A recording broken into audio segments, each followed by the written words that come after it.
मी शेकाडीतून लग्नात नाचतून आलाय का आणि मा स्वप्न तहसीलदार व्हायचे. अरे भांगरी तू काहीच होऊ शकत नाही. आणि त्याला विचारलं अभ्यास खरी करीत नाही. तुझा अभ्यास दुर्लक्ष झालं, काय झालं रे?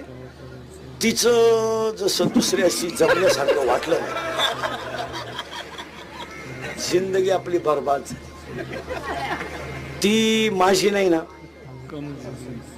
कोणाची नाही.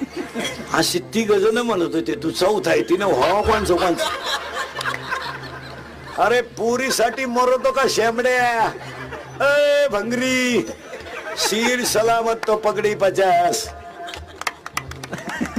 पुरीसाठी मरतो का? लिहून ठेवा. हे हृदय इतकं हलकट नाही का त्याच्यावर कोणी प्रेम करावं? हे हृदय इतकं हलकट नाही का त्याच्यावर कोणी प्रेम करावं? आपण इतके नादान नाही का एवढं चांगलं हृदय कोणाला द्यावं?